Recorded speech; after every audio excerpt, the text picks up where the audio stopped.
Olá a todos, bem-vindos a mais um resumo semanal dos mercados financeiros da Air Trading. A última semana ficou marcada pelo dado da inflação nos Estados Unidos da América, que ficou acima do esperado. O índice de preços ao consumidor, CPI, na sigla em inglês, subiu 0,4% em fevereiro face ao mês anterior, situando-se assim nos 3,2% face a período homólogo, acima dos 3,1% do mês anterior. Já a inflação subjacente, que desconsidera a variação dos preços dos alimentos e da energia, situou-se nos 3,8% em termos homólogos. Este dado, em conjunto com o dado das vendas a retalho publicado esta semana e também em conjunto com o dado do emprego que já tinha sido publicado na semana anterior, suportam a decisão da Fed de manter as taxas durante mais tempo nos níveis atuais. Ainda assim, o mercado continua a descontar o primeiro corte nas taxas de juros em junho como o cenário mais provável.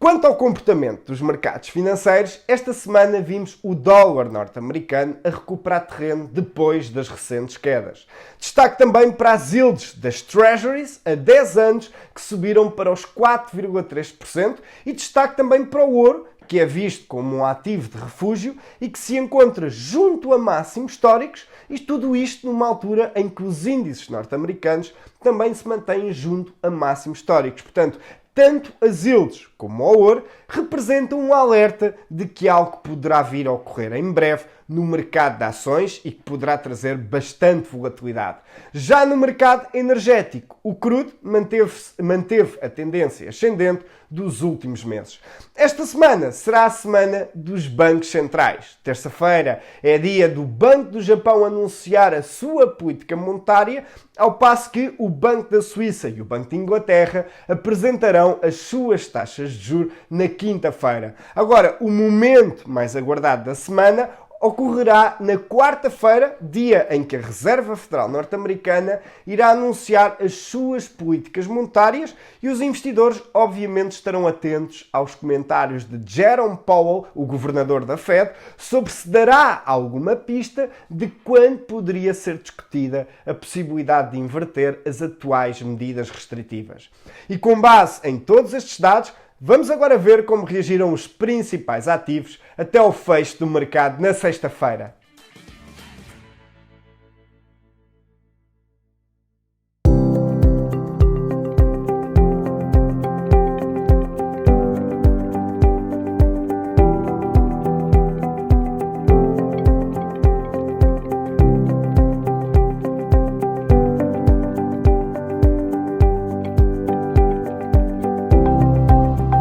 Relativamente à oportunidade desta semana, destacamos o comportamento em termos técnicos do crudo WTI.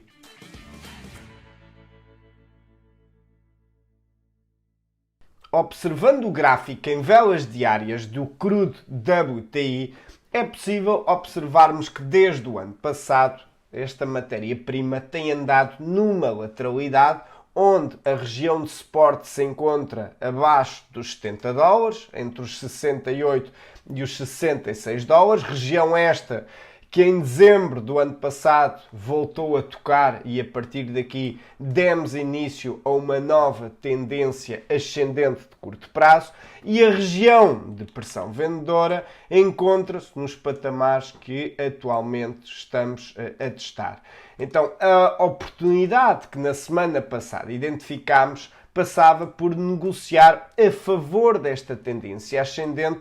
que começou em dezembro do ano passado e que para já se mantém, levando o preço do crudo a tocar a tal região de resistência que há algum tempo vínhamos esperando que viesse a ser tocada. Agora, que oportunidade é que na semana passada tivemos, dado que o preço se encontrava ali em torno dos 78 dólares? Bem, então, se nós desenhássemos uma retração de Fibonacci do swing descendente entre os máximos feitos em setembro de 2023, que foram os máximos do ano passado, e os mínimos feitos em dezembro, era possível constatarmos que desde o início do ano, desde final de janeiro, tínhamos encontrado na região dos 78 dólares aqui uma importante região de pressão vendedora que ainda para mais coincidia com esta linha vermelha que é a média dos 200 dias e que também, em termos históricos, já funcionou várias vezes como região de pressão vendedora. Então, a partir do momento que esta linha e que este Fibonacci foram quebrados, percebemos que havia uma maior probabilidade da tendência ascendente de se manter. Então, aquilo que procurámos na semana passada foi aproveitar após o breakout que tinha acontecido aqui há 2 semanas atrás, aproveitar a correção novamente a esta zona dos 78 dólares e aqui tivemos o tal papel invertido dos suportes e das resistências, ou seja, aquela região que antes estava a funcionar como zona de pressão vendedora, por isso é que o preço veio aqui em janeiro e caiu, voltou aqui em fevereiro e teve muitas dificuldades em continuar a subir. A partir do momento que quebra esta região, a mesma passa a funcionar como zona de pressão compradora, ou seja, onde havia mais vendas, agora passou a haver mais compras. Por isso, a correção que fizemos a esse nível dos 78 dólares foi a nossa oportunidade para entrarmos a favor da tendência ascendente, sendo que o objetivo ainda não foi totalmente atingido, mas estamos já muito perto de o atingir, encontra-se aqui em torno dos 82, 83 dólares e que nos dá a possibilidade de encaixar mais um ganho semanal entre os 6% e os 7%. Caso pretenda conhecer os nossos serviços e perceber de que forma se pode tornar um investidor com ganhos consistentes e sustentáveis, entre em contacto connosco através do nosso WhatsApp ou telefone, ou se preferir, através do nosso e-mail. Desejo-lhe uma boa semana de trading e até para a semana.